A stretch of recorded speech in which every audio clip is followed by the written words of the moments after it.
하루에 딱 15분만 시간을 내서 이걸 해보세요라고 말씀드리면 그 15분을 내는 걸 어려워합니다.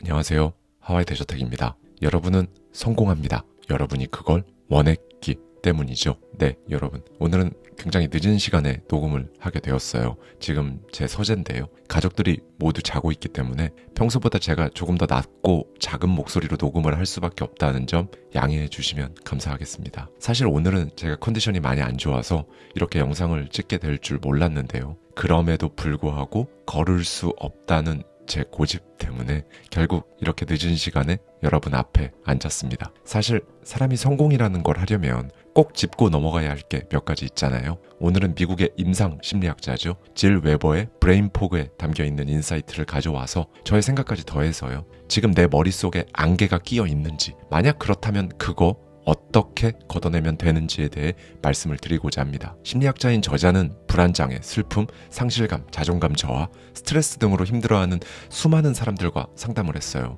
이 경험들을 토대로 저자는 심리학 분야의 권위 있는 잡지죠. 사이콜로지 투데이에 정기적으로 글을 기고하고 있었습니다. 그리고는 이 책을 냈어요.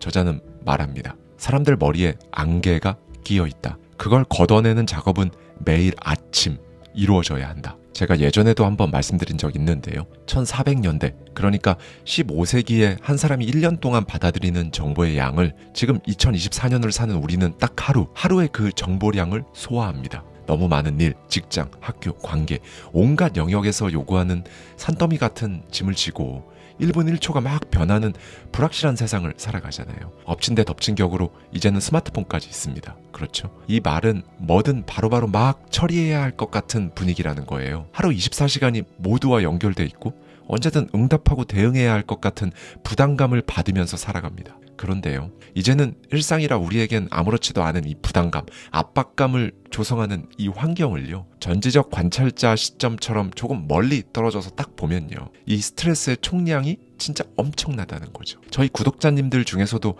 꽤나 오래전부터 정신건강의학과에 다니고 있거나 최근 들어 다니기 시작하셨다는 분들도 꽤 있는데요. 이런 게 정말 다 괜히 그런 게 아니라는 겁니다. 잠깐 숨 돌리는 순간에도 공부나 업무, 육아, 어깨를 짓누르는 것들이 막 떠오르니까 마음이 불편해지죠. 겁이 나고 살얼음판 걷는 것 같고 뭔가 이 세상에 두 다리를 딱 딛고 안정적으로 서 있는 게 아니라 아슬아슬하고 가슴 졸이는 날들이 더 많다면요. 브레인 포그, 즉 머리에 안개가 낀 상태라고 규정할 수 있습니다. 이런 상태가 계속되면 사람은 어떻게 될까요? 당연히 일단 멍해집니다.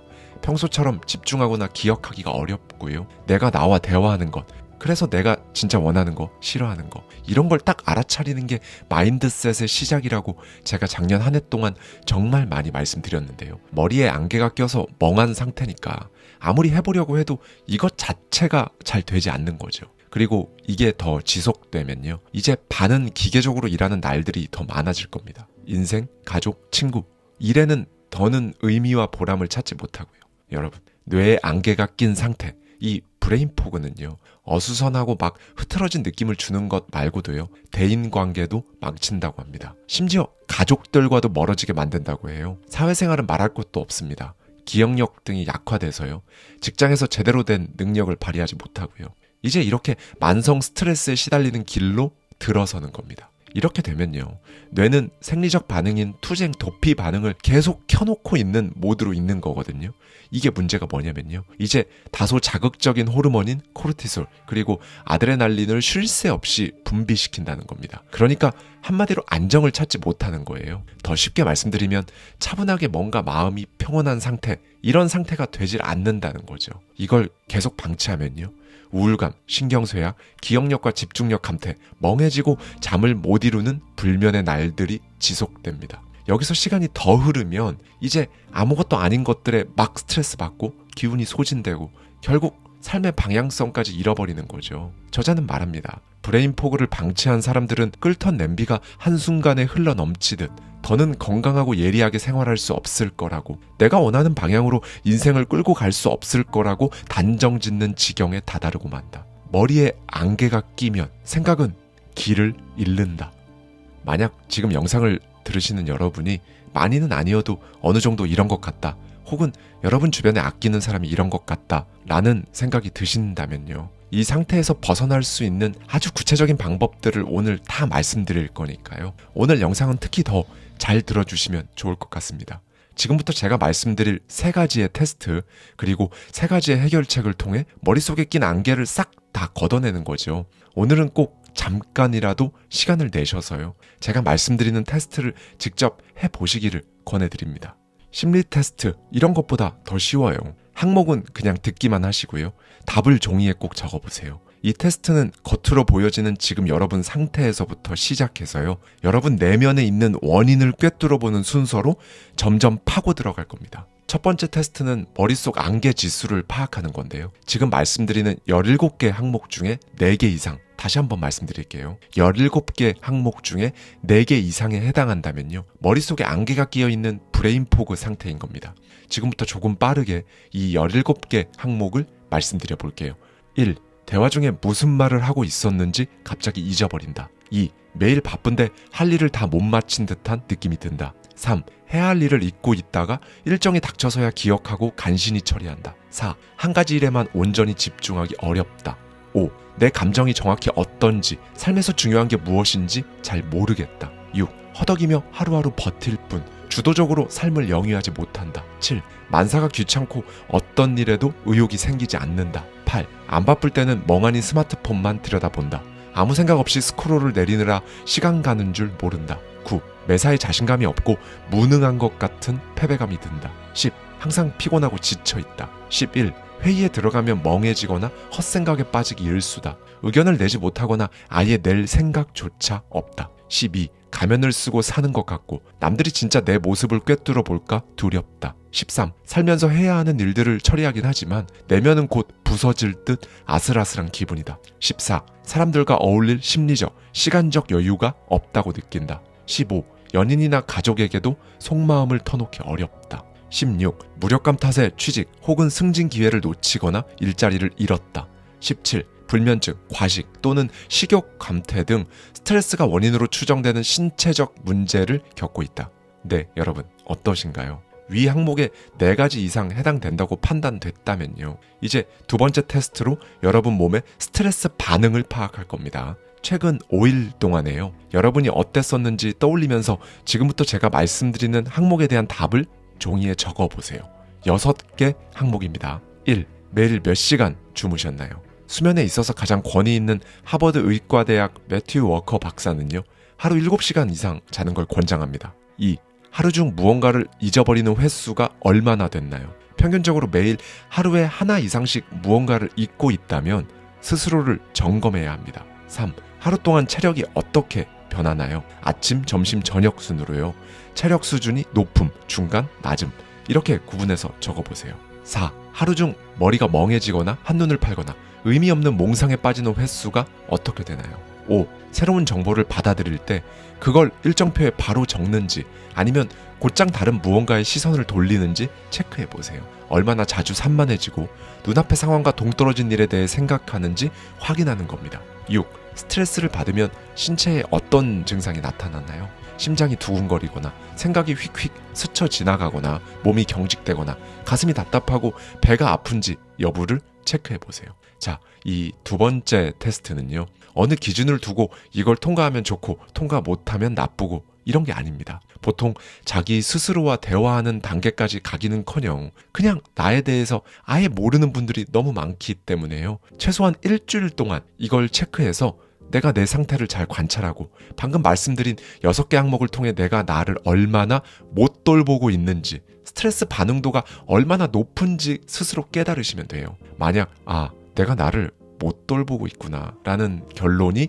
이 테스트를 통해 나왔다면요, 이제 나의 통제 위치라는 걸 파악하셔야 합니다. 이 통제 위치라는 건요, 쉽게 말씀드리면 하루 동안 일어나는 모든 일에 대해 내가 얼마나 책임을 느끼는지 가리키는 개념이에요. 이 통제 위치는 반드시 외부에 있는 걸 여러분 내부로 끌고 들어와야 합니다. 이 통제 위치가 그냥 계속 외부에 있으면요, 애초에 스트레스를 관리할 수가 없어요. 그렇게 되면 결과적으로 브레인 포그를 걷어낼 수도 없고요. 다만 정신의학적으로 특정한 진단을 받으신 분들은 예외라는 점을 참고해 주시고요. 자, 마지막 3번째 테스트는요, 여러분의 통제 위치, 그러니까 지금 여러분이 여러분 삶에 대해 얼마나 책임을 지며 살고 있는지 파악하는 겁니다. 내 삶을 지배하는 건 누구인지, 내 삶을 내가 컨트롤하고 있는지, 아니면 휘둘리고 컨트롤 당하고 있는지 지금 말씀드릴 질문에 예, 아니오로만 적어보시면 됩니다. 9개 항목입니다. 1. 인생에서 일어나는 좋은 일들이 행운이나 우연이라 생각한다. 2. 좌절하거나 실패했을 때 남을 원망한다. 3.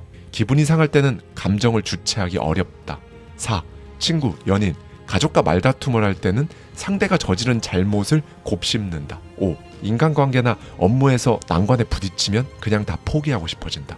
6. 능동적으로 생각하는 대신 매일 벌어지는 상황에 반쯤 기계적으로 대응하면서 생활한다. 7. 현재 나의 마음 상태가 어지러운 이유는 여러 사건, 즉 정치, 국제적 상황, 업무 스트레스, 가정 내 변화 같은 것들 때문이라고 생각한다. 8. 항상 제자리를 맴도는데도 결국 같은 행동을 매일 반복하려 한다. 9. 노력하고 안전지대를 벗어나고 새로운 대응 전략을 시도해도 달라지는 일은 없을 것 같다. 만약 모든 항목에 예라고 답했다면요, 여러분의 통제 위치가 완전히 외부에 있다는 걸 의미해요. 여러분이 여러분 스스로를 완전히 컨트롤할 수가 없는 상태인 거죠. 일부 항목에만 예라고 답했다면요, 특정 상황일 때 여러분은 여러분을 컨트롤하지 못하는 상태인 겁니다. 네, 지금부터 3가지 해결책을 말씀드릴 건데요. 그 중에 첫 번째 해결책입니다. 여러분이 스스로 컨트롤할 수 있는 게 뭔지 찾아보는 거예요. 어떤 문제 상황에 처해 있든 사실 내가 컨트롤할 수 있는 부분은요, 생각보다 많아요. 지금부터 말씀드릴 목록을 들어보시고요. 각 항목에 대한 여러분의 행동, 여러분의 반응을 어떻게 바꾸면 좋을지 생각해 보십시오. 사실 여러분이 컨트롤 가능한 부분들 지금부터 말씀드릴게요. 1. 어떤 상황에 대한 내 반응. 2. 내 마음의 평화를 찾고자 하는 행동. 3. 변화가 찾아왔을 때 나의 태도. 4. 내가 먹을 것. 5. 나의 운동. 6. 나의 자유시간. 7. 남에 대해 내가 긋는 경계선. 8. 자기 돌봄 시간. 9. 나의 부정적인 생각들. 10. 나의 기쁨. 네, 여러분, 이 10개의 항목들 중에서요, 여러분이 컨트롤할 수 있는 게 뭔지 한번 생각해 보세요. 나만의 해결책을 내보고 이 중에서 하나씩만 해보는 겁니다. 정해진 기준 같은 건 없어요. 나를 내 손으로 직접 바꿀 수 있다는 사실, 내가 지금까지 생각해온 것처럼 무기력하지는 않다는 사실을 알게 될 겁니다. 예를 들면 이런 거죠. 제일 첫 번째 항목이었던 어떤 상황에 대한 내 반응, 혹은 세 번째 항목이었던 변화가 찾아왔을 때 나의 태도와 연관되어 있는 건데요. 누군가 나에게 갑자기 새로운 일을 시킬 때 딱 3초만 생각해보고 그게 잘 될 수도 있다고 생각해본다 와 같은 겁니다. 여러분이 하는 모든 행동은요, 여러분 뇌의 특정 뉴런을 작동시키거든요.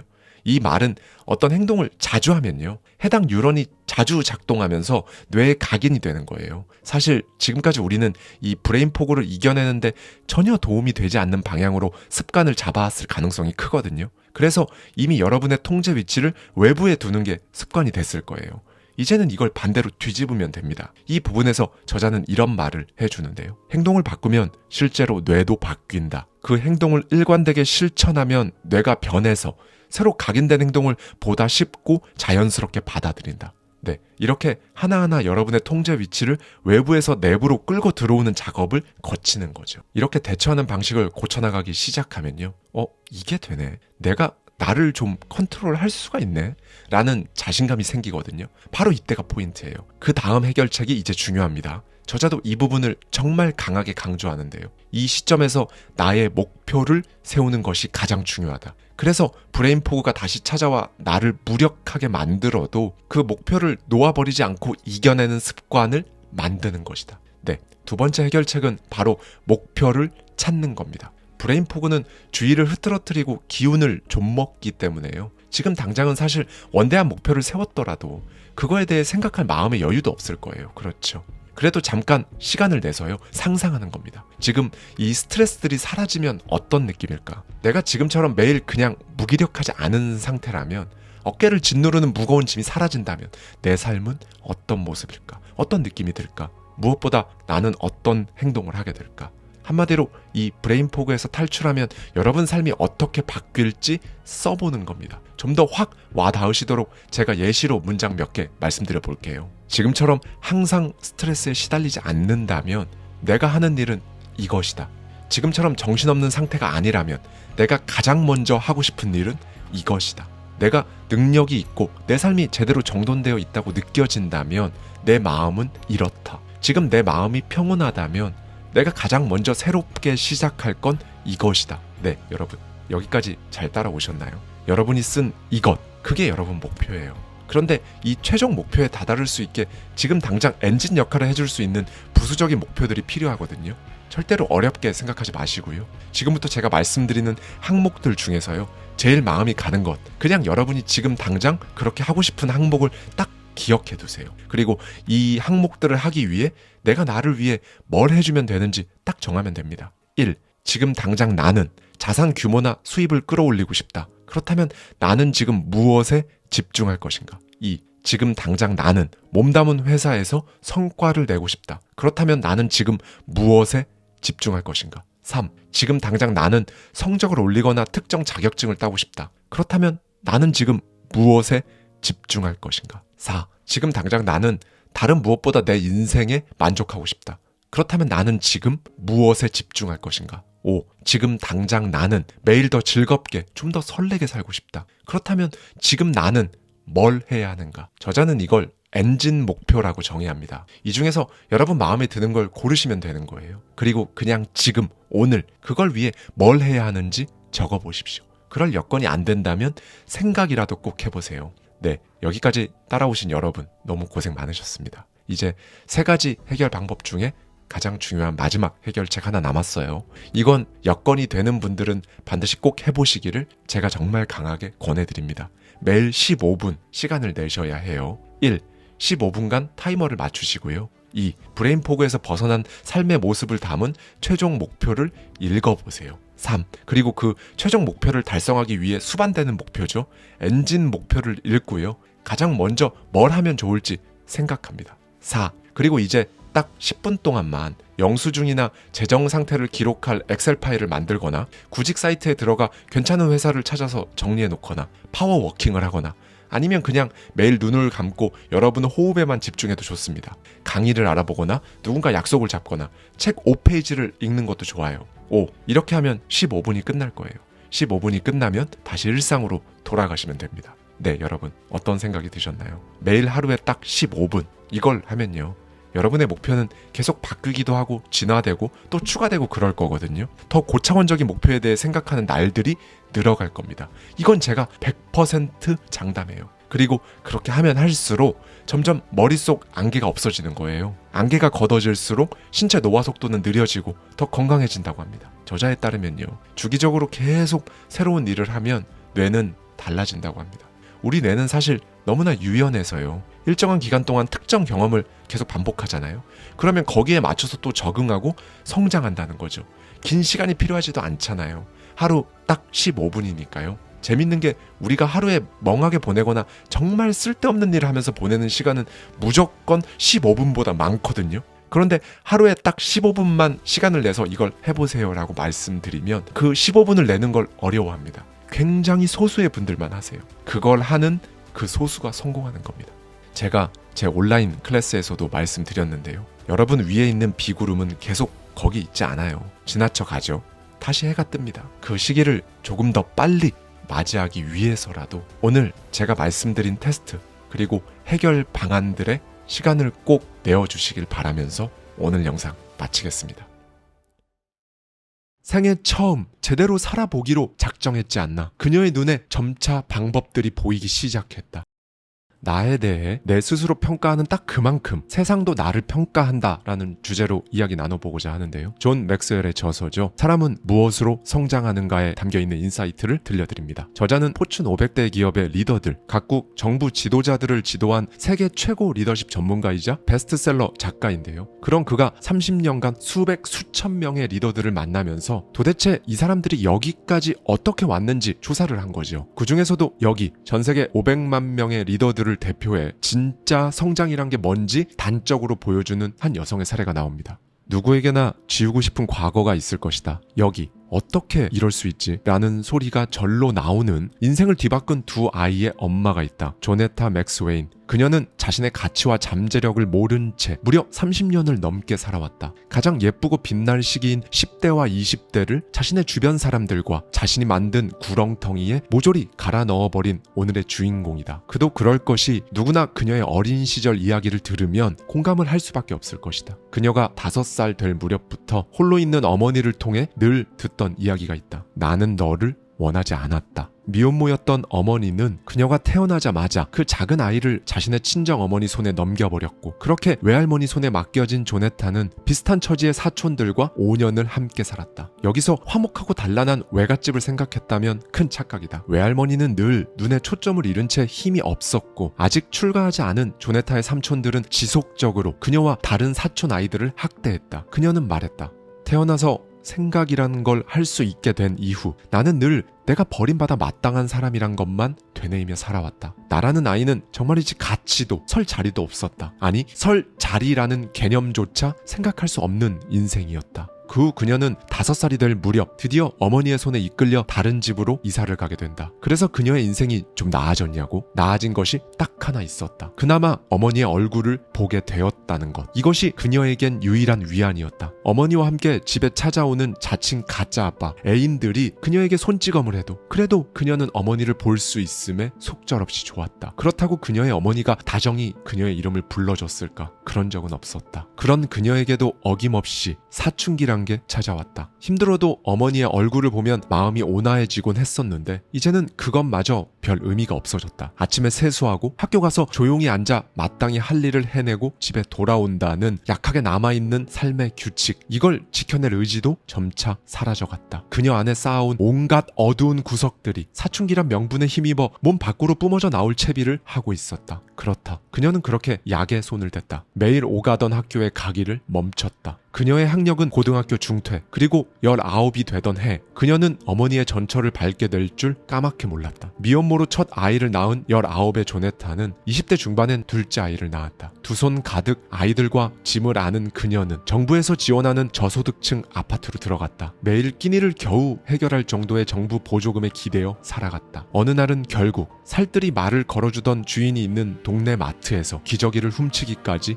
해야 했다. 그녀는 당시 마음 아픈 처지를 이렇게 회상한다. 가족들이 하나같이 전과자의 마약 중독자, 학교도 제대로 마치지 않은 사람들 뿐인데 내가 무엇을 배울 수 있었을까? 기대할 거라곤 아무것도 없는 인생이었다. 성공? 성취? 그게 대체 무엇인가? 그 당시 나에게는 잘 살아낼 의지를 갖는 것조차 사치였다. 정확히는 무언가 배우는 것 자체가 사치였다. 온 세상이 그런 의지를 갖지 말라고 나를 누르는 것처럼 느껴졌으니까. 30살이 되던 해 생일 아침, 그녀는 그 거울 앞에 섰다. 거울에 비친 자신의 모습이 너무나 불쌍했다. 마음에 들지 않았다. 30살의 생일날, 그녀는 이런 마음이었다. 생일날 아침에 일어났는데 어이없게도 축하할 게 하나도 없었다. 돈도 직장도 남편도 없었으니까 더 열심히 살아보겠다는 의지조차 없었다. 그런데 문득 그때 달라져야겠다는 생각이 들었다. 그녀의 머리에 번쩍하며 무언가 지나가는 순간이었다. 계속 이대로 살아간다면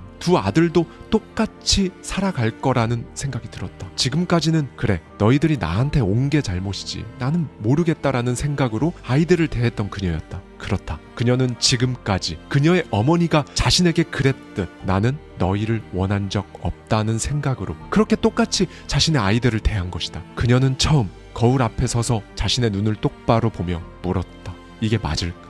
정말 내가 그렇게 생각한 게 맞을까? 내가 이렇게 된 게 어머니의 문제라고, 삼촌들의 문제라고, 내 의지로 태어나지 않은 두 아이들 때문이라고 그렇게 믿어왔는데 그게 맞을까? 생애 처음 자신을 마주한 그녀의 눈에 뜨거운 눈물이 흘렀다. 그녀의 마음 깊은 곳에서는 이렇게 말하고 있었다. 내 아들들이 그렇게 살아가도록 내버려두고 싶지 않다. 변하기로 결심했다. 그 즉시 고등학교 검정고시를 준비했다. 아이들을 학교 종일반에 맡기고 두 아이에게 말해주었다. 엄마는 너희를 위해 살아갈 거야. 그러기 위해선 엄마에게 시간이 필요해. 엄마가 없는 동안 너희에게 사람들이 상처 주는 말, 자존심 짓밟는 말을 한다면 이건 내 이야기가 아니다 라고 생각해. 엄마는 너희를 사랑한다는 사실을 절대로 잊지 마. 12주 준비반에 들어간 그녀는 정말이지 생애 처음 자는 시간을 빼고 가열차게 몰두했다. 결과는 합격선인 45점에 0.5점 모자란 44.5점으로 탈락. 억울했다. 그런데 더는 그러고 있을 시간이 없었다. 아이들과 약속한 시간을 더 늘려야 했기에 연민에 빠져 있을 새가 없었다. 그녀는 다시 준비하고 시험을 봤으며 마침내 합격했다. 합격의 날 그녀의 곁엔 가족들이 없었다. 아이들의 사진도 없었다. 그래도 졸업장이 생겨서 이전보다는 선택지가 조금 더 늘어났다. 동시에 그녀는 이왕 변하려면 기존에 살던 곳을 떠나 새롭게 시작하는 것이 좋겠다고 생각했다. 그리고 그녀는 결심했다. 대학에 가겠노라. 거처를 옮기기로 결심하자 그녀 안에서 기운이 솟아나는 것이 느껴졌다. 자신이 그런 생각을 했다는 것이 놀라웠다. 대학에 가서 내가 원하는 사람이 될 기회를 잡아보자. 결국 3년이 걸리긴 했으나 그녀는 애틀란타로 거처를 옮겼다. 곧이어 근처 주립대학에 입학해 한 학기 동안 빠짐없이 수업에 들어갔다. 그녀의 나이 33이었다. 공부를 하는 시간 외에는 틈틈이 아르바이트를 했다. 여전히 정부 보조금을 받았지만 그것만으로는 턱없이 부족했다. 모든 게 낯설었다. 시작부터 겁을 먹는 일이 허다했으나 생애 처음 제대로 살아보기로 작정했지 않나. 그녀의 눈에 점차 방법들이 보이기 시작했다. 그녀는 이때를 이렇게 회상한다. 해보니 처음부터 똑똑해야 하는 건 아니었다. 3개만 있으면 되더라. 결심, 의지, 집중력. 당연히 쉽지 않았다. 그래서 그냥 생각을 바꿔버렸다. 나는 생각을 바꿔야만 했다. 어떻게? 똑똑한 사람처럼. 그렇게 생각해야 했다. 그녀는 수업 시간마다 똑똑한 학생들을 찾아가 함께 공부하자고 부탁했다. 그녀는 못할 게 없었다. 저들은 도대체 어떤 방식으로 생각을 하지? 뭘 필기하지? 이런 것들을 배워내려고 애썼다. 얼마 지나지 않아 그녀는 우수한 학생들과 똑같이 공부하고 생각하게 되었다. 다른 한편으로 그녀는 잠든 2 아들을 보며 매일 자신의 앞날에 대한 비전을 간직했다. 그녀가 이상하게 매일 아침마다 하는 행동이 또 있었다. 학사모와 가운을 걸친 모습을 거울 속 자신에게 비춰보는 것. 불과 5년 전만 해도 절대로 할 수 없는 일이었다. 할 수가 없는 상상이었다. 어느 날 그녀가 아끼던 나이 어린 동기가 찾아와 그녀에게 고민을 털어놓았다. 저는 제가 싫어요. 아무짝에도 쓸모없는 인간이 된 것 같고요. 그런 동기에게 그녀는 자신의 앞선 모든 이야기를 해주고 마지막에 이 말을 덧붙였다. 나도 나를 사랑하는데 네가 너를 사랑하지 못할 이유가 어디에 있을까? 동기에게 이 말을 건네며 그녀는 생애 처음으로 나는 나를 사랑하는구나 라는 생각을 했다. 그렇게 그녀는 어느새 완전히 다른 사람이 되어가고 있었다. 그녀는 3년 만에 학사 과정을 마쳤고 대학원까지 진학해 사회복지 석사 학위를 받았다. 그리고 현재는 박사 과정에 있으며 정보기관의 한 리더로서 나아갈 단계를 밟고 있다. 네, 여러분 어떤 생각이 드셨나요? 조네타의 이야기에 대해 저자 존 맥스웰은 이렇게 말합니다. 조네타의 이야기는 사람이 자신의 가치를 깨달았을 때 인생이 어떻게 변하는지 잘 보여준다. 사람은 자신의 관점과 일치하지 않는 행동을 할 수가 없다. 아니, 자기가 정말로 가치 있는 사람이라는 걸 깨닫지 못하면 자신의 포텐을 터뜨리는데 필요한 시간과 노력을 들일 수가 없다. 자신을 부정적으로 보는 사람은 긍정적인 일을 절대로 할 수가 없다. 자존감이 없으면 잠재력이 제한된다. 모든 원인은 그것이다. 물론 이 자존감을 깨우는데 조네타의 2 아들처럼 자기 스스로를 일으키는 절대적인 무언가가 필요할 수 있다. 그럼 그걸 찾아 나서면 되지 않는가? 뭐가 문제인가? 자신의 욕망이 10인데 자존감이 5라면 성과는 당연히 10에 미칠 수가 없다. 성과는 5 이하가 될 것이다. 잘 들여다보라. 내 욕망은 충분히 큰데 왜 그만큼의 성과에 미치지 못하는지, 자신을 진심으로 가치 있다고 여기고 있는가, 진심으로 그렇게 생각하는지 알아보고 싶다면 거울 앞에 서야 한다. 그 앞에서 눈물이 난다면 당신은 당신의 가치를 좀 더 알아야 한다. 반대로 거울에 비친 자신의 모습에 당신이 원하는 이미지를 투영해 보고 있다면 당신은 당신의 가치를 잘 알고 있는 것이다. 사람은 결코 자신의 자아상을 넘어설 수 없기 때문이다. 네, 그리고 저자는 여기서 내가 나를 평가하는 가치만큼만 타인도 나를 평가한다라는 말과 관련해서 굉장히 흥미로운 점술가 사례를 하나 이야기해 주는데요. 어떤 남자가 점술가를 찾아와서 자신의 미래를 묻습니다. 그 점술가는 그의 눈을 똑바로 들여다보며 말하죠. 45가지는 가난하고 불행할 거야. 남자의 눈이 흔들립니다. 그리고는 다시 묻죠. 그 다음에는요? 그 다음에는 그냥 거기에 익숙해져서 살 거야. 점술가는 이 사람의 눈에서 뭘 보았기에 이렇게 반박조차 못할 말을 서슴없이 한 것일까요? 대부분의 사람들은 다른 사람이 자신을 보는 시각에 맞춰 살아갑니다. 특히 자기가 중요하다고 생각되는 사람이 자기에게 아무것도 이루지 못할 거라고 말한다면 정말로 그렇게 믿어버려요. 그런데요, 스스로 가치를 낮게 평가하면요, 세상도 나를 딱 그만큼의 가치로 평가합니다. 만약 이 남자가요, 거울 앞에 서서 자신의 가치를 재조정하고 눈빛을 바꿔서 점술가 앞에 다시 서면 어떨까요? 아마 점술가는 다르게 말할 겁니다. 잘 살겠네, 네, 저자에 따르면 우리가 17살이 될 때까지 할 수 없다는 말을 평균 15만 번 듣는다고 합니다. 그런데 할 수 있어라는 말을 듣는 건 평균 5천 번밖에 안 된다고 해요. 부정과 긍정, 이 비율이 무려 30대 1입니다. 이게 바로 인생 바꾸려면 자신에 대한 관점을 바꿔야 하는 이유예요. 정확히는 말하는 방식을 바꿔야 합니다. 여러분, 점점 나이가 많아질수록 나의 생각, 나의 말, 나의 믿음에 대한 책임이 커지잖아요. 이런저런 인생 문제들로 이미 골치는 오래전부터 계속 아프고요. 그런데 왜 날마다 자신과의 부정적인 대화로 의욕을 더 떨어뜨려서 문제를 키우려고 하시나요? 저자는 나이가 들수록 스스로를 격려하고 응원할 줄 알아야 한다고 계속 강조하는데요. 이 부분에서 저자는 굉장히 강하면서도 단호하게 이런 말을 합니다. 스스로를 응원하지도 않고 되는 대로 나를 방치하며 아무 생각하며 살아가면서 아랫사람의 존경을 받으려는 건 어딘가 맞지 않다. 그러니 이건 배우는 것이다. 나이 들수록 나를 격려하고 응원하는 사람은 줄어든다. 그러니 배워야 한다. 지금 멈춰서 잠시 배운다고 해서 인생이 더디게 가는 건 아니다. 지금이라도 좋은 사람들 무리에 나를 가둬버려라. 나는 쓸모없어. 나는 사랑받지 못해. 나는 사랑받을 자격도 없고 나는 나를 특별히 아끼지도 않아 라고 말하는 사람이 직면한 가장 큰 위험 요인은 다름 아닌 나중에 라는 말이다. 너무 단순한가? 혹은 어처구니가 없는가? 아니, 어떻게? 내 지난 세월의 아픔이 얼마나 큰데 내가 자존감 낮은 채 살아온 모든 이유가 단지 나중에 라고 말하는 습관 하나 때문이라고 단정 짓는 건지 반발심이 드는가? 낮은 자존감, 그 발생 원인은 다양하나 그걸 지속시켜주는 건 따로 있다. 나중에, 다음에, 언젠가. 이런 말들이 눈에 보이지 않는 사이에 당신을 망치고 있다. 아주 사소한 것들로부터 바로 지금 시작하라. 할 수 있다면 어렵더라도 올바른 일을 하는 것이다. 자존감을 세우는 가장 좋은 방법은 올바른 일을 지금 바로 시작하는 것이다. 간단하다. 지금 당장 별 볼 일 있는 사람이 되려고 애를 써라. 이건 비단 리더만 가져야 하는 태도가 아니다. 내가 한 일에 책임을 져야 하는 사람이라면, 아니 책임질 일이 단 하나라도 있는 사람이라면 그냥 지금 하자는 말 한마디가 생각도 안 해봤던 당신의 가치를 눈에 보이게 만들어 줄 것이다. 당신은 당신 인생을 더 나아지게 만들 의무가 있다. 거울 앞에 서서 인생 밑바탕에 어떤 욕망이 담겨 있는지 보라. 그게 뭐든 더 나아지게 만들고 싶은 것임은 분명할 것이다. 그렇다면 지금부터 나를 돌아보면 된다. 바로 지금 당장, 오늘부터. 상대방이 좋아하는 것 대신 내가 좋아하는 걸 매달아 놓고 상대가 내 맘 같지 않다고 투덜댄다. 세상은 이런 사람에게는 이상하리만큼 후한 보상을 해준다.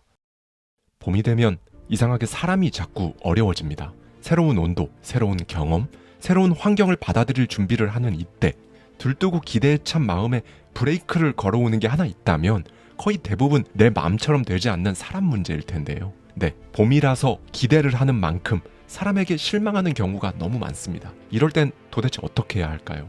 저 사람은 도대체 어떻게 해야 하고 답답하고 속 터지고 미칠 것 같은 내 마음은 어떻게 해야 할까요? 저 역시 그런 순간이 찾아올 때마다 항상 데일 카네기의 조언을 듣습니다. 한 줄도 걸을 문장이 없는 대저택 서재. 사람이 어려울 때 인간관계에 숨겨진 비밀을 알게 되면 진짜 모든 면에서 훨씬 편해지는데요. 커뮤니케이션 전문가 김범준 작가가 풀어낸 인생의 오후에는 적보다 친구가 필요하다. 데일 카네기 에센스에 담겨있는 인사이트 속으로 들어갑니다. 사람은 언제나 한 번쯤 사람 때문에 힘들다. 한마디로 난 이제 사람이 싫다. 진짜 사람이 제일 무섭다. 라는 마음으로 가득 차 있는 순간을 꼭 지나친다. 혹시 지금 당신이 그런 상황에 있는가? 오늘의 이야기를 잘 들어주길 바란다. 당신은 이 길을 한 번만 지나갈 수 있을 뿐이다. 그러므로 당신이 지금 할 수 있는 일이 있다면 지금 바로 해야 한다. 이 길을 다시는 지나가지 못할 것이기에 지체하거나 게을리하지 마라. 오늘 당신은 이 사람을 다루는데 탁월해지는 아주 본질적인 3가지 방법에 대해 배울 것이다. 가장 먼저, 왜 우리는 사람인데 사람이 가장 어려울까? 너무 간단하다. 나와 다른 사람, 즉 타자 혹은 타인이기 때문이다. 그렇다면 나와 다른 사람이란 도대체 어떤 사람인가? 나와는 다른 규칙으로 살아가는 사람이다. 다시 한번 말하겠다. 타인이란 나와는 다른 규칙으로 살아가는 사람을 말한다. 그들은 자신만의 경험으로 살아왔기에 그리고 그 과정에서 일상을 누리는 자신만의 특유한 규칙이 있었기에 내 생각, 내 규칙과는 다를 수밖에 없는 게 자명한 사실이다. 그런 다른 규칙들이 공존하기에 사람과의 관계가 어렵다.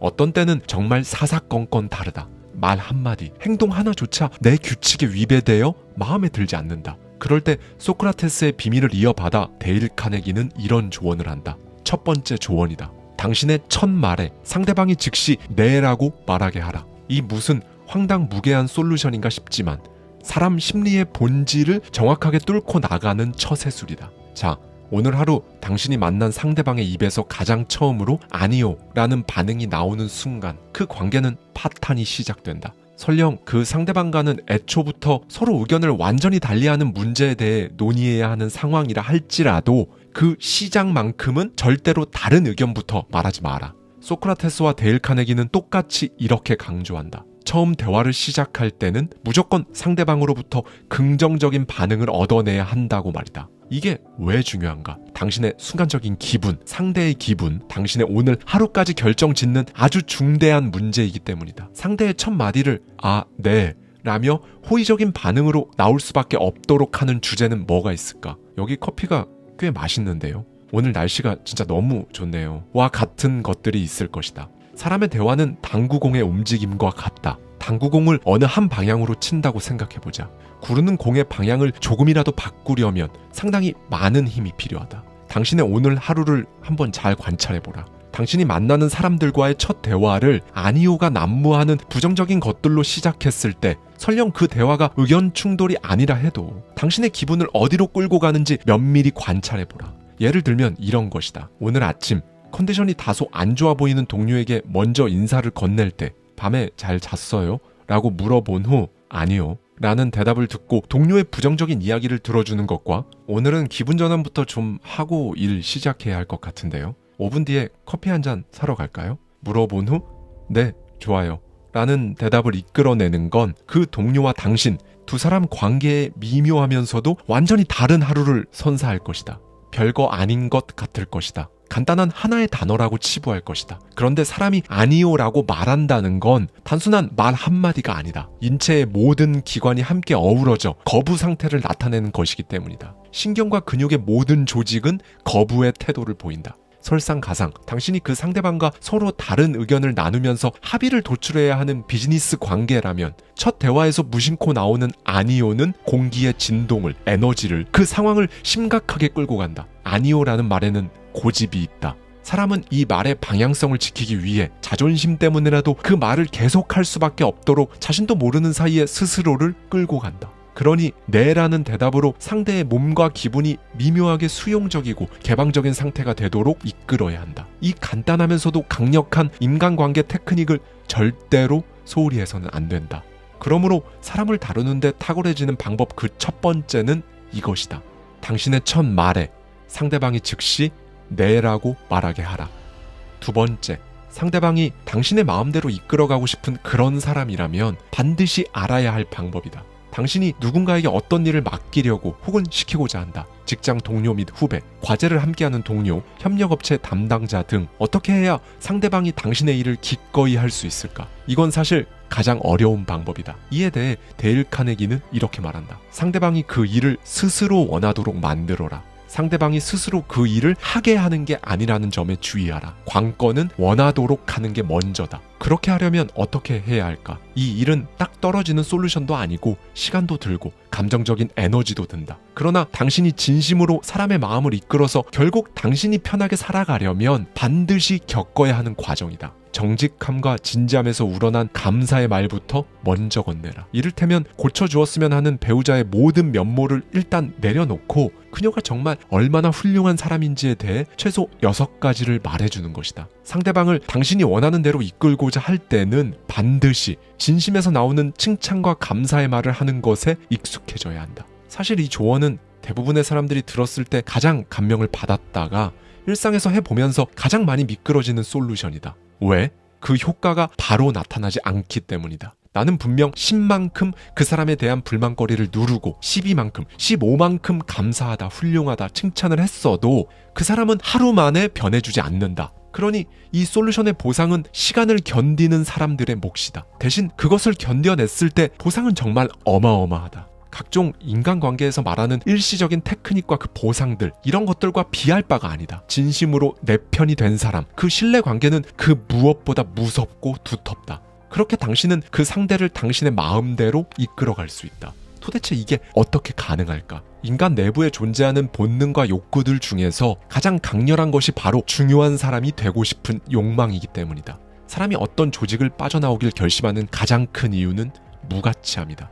아무리 일이 힘겹고 책임감이 막중하고 갖은 압박을 받아도 내가 여기서 중요한 사람이다. 나는 기여하는 바가 크다. 라는 인식이 있으면 그 사람은 절대로 그 조직을 빠져나오지 않는다. 사람은 언제든 위대한 사람이 되고 싶은 욕망이 가득한 존재라는 걸 인식해야 한다. 당신 앞에 정말로 무가치해 보이는 사람이 있더라도 그 사람 역시 마찬가지로 그 욕망을 품고 있다. 그도 마찬가지로 위대한 사람이 되고 싶은 욕망이 있다는 것이다. 중요한 사람이 되고 싶은 욕망, 좀 더 위대해지고 싶은 욕망, 이 두 가지는 인간의 마음을 뒤흔들어 놓는 타는 듯한 갈증과도 같다. 문제는 이런 갈증을 제대로 충족시켜줄 수 있는 사람이 극히 드물다는 점이다. 여기서 당신은 인간관계, 그 본질에서 힌트를 얻어야 한다. 당신이 이를 충족해줄 수 있다면 당신은 누구에게나 환영받을 수 있다. 사람은 실제로 각박한 현실 세계로부터 자신이 거부당하는 경험, 즉 중요한 사람이 되고 싶은 욕망인 자기 중요감을 잃게 되면 환상의 세계에서라도 이걸 획득하고자 미친 짓을 선택하는 경우도 많다.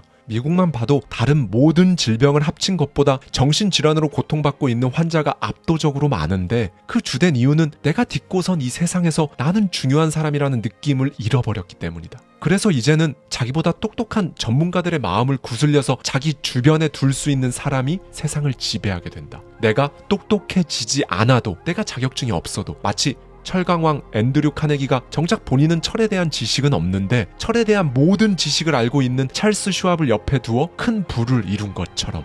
그러므로 사람을 다루는 법, 그 세 번째 방법은 원하는 걸 주는 것이다.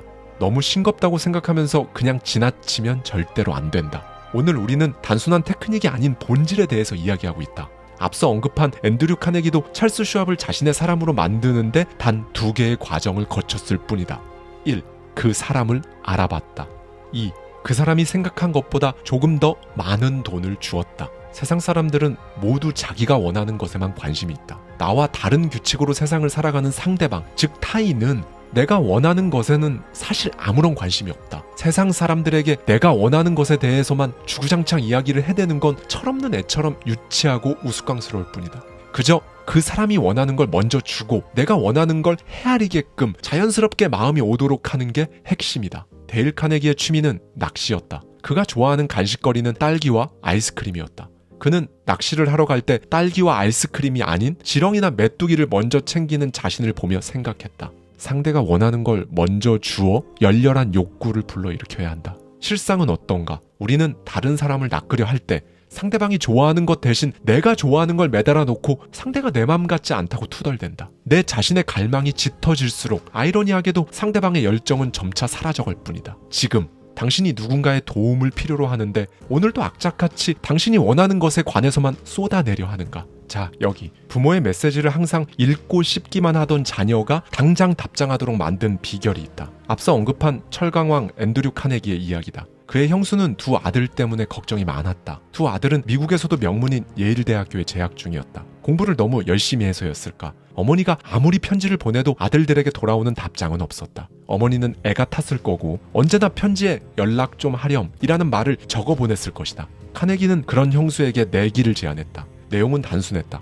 편지를 쓰긴 썼지만 그 편지에는 답장에 대한 말은 단 한마디도 없었다. 편지엔 그저 잡담뿐이었는데 다만 편지 끝에 이런 추신을 달았다. 고생하는 너희를 위해 $50를 보낸다.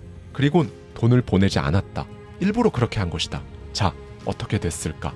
답장이 총알같이 온다. 아들들의 답장은 이렇게 시작했다. 존경하는 어머니와 숙부님의 편지를 감사히 잘 받았습니다. 다음 내용은 상상에 맡긴다. 원리는 간단하다. 앤드류 카네기는 자신이 원하는 것은 전혀 쓰지 않았다. 다만 상대의 무의식에 있는 요구사항에만 초점을 맞춰 편지를 쓴다. 그렇게 자신이 원하는 답장을 쉽게 얻어낸 것이다. 여기서 데일 카네기는 이렇게 말한다. 오늘도 수천 명의 영업사원들은 아무런 성과도 얻지 못해 실망한 마음에 지친 어깨를 축 늘어뜨린 채 거리를 배회하고 있다. 왜 그럴까? 그들은 항상 자신이 원하는 것에 관해서만 생각하기 때문이다. 그들이 판매하려는 서비스와 상품이 그 사람들 문제를 해결하는 데 도움이 된다는 걸 보여주기만 한다면 사람들은 알아서 찾아와 구매하겠다고 할 것이다. 하지만 지금도 형태만 다를 뿐 수많은 영업사원들은 여전히 자신이 원하는 것들만 가득 담아 무언가를 판매하고자 시간을 보낸다. 이건 비단 진짜 영업사원에게만 해당되는 이야기가 아니다.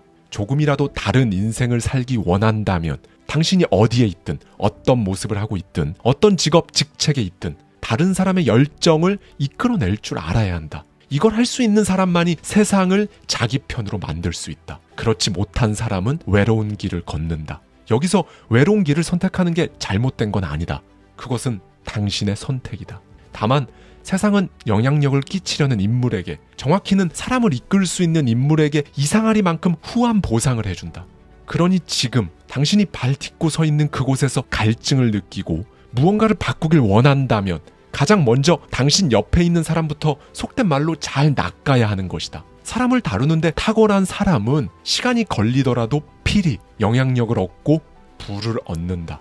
사람은 언제나 먼 곳에 있는 것만 보느라 가까이 있는 것에 무심하다. 당신이 언제나 먼 곳에 있는 것을 희미하게 보는 것에 집중해 왔다면 오늘부터는 가까이에 있는 것부터 선명하게 보라. 그것은 당신의 주변 사람, 그 사람으로 이어진 관계, 서로 다른 규칙들 간의 밀고 당기기, 거기서 나오는 오늘 하루의 분위기, 이런 것들이다. 이것들부터 차근차근 잘 해나가기 시작하면 당신의 인생은 반드시 바뀐다. 그러니 오늘 함께 나눈 사람을 이끄는 3가지 본질적인 방법, 당신의 첫 말에 상대방이 즉시 네라고 말하게 하는 것, 정직함과 진잠에서 우러난 감사의 말부터 먼저 건네면서 중요한 사람임을 인지시킬 것, 그렇게 상대방이 스스로 그 일을 원하도록 만들 것, 상대가 원하는 걸 먼저 주어 그 사람 내면에 있던 열렬한 욕구를 불러일으킬 것, 이것들을 당신이 오늘 하루 마주할 관계들 속에 녹여내어 보라. 그렇게 사람으로 인해 당신의 하루, 당신의 인생이 달라지는 것을 부디 직접 느껴라. 감사합니다. 지금까지 하와이 대저택이었습니다.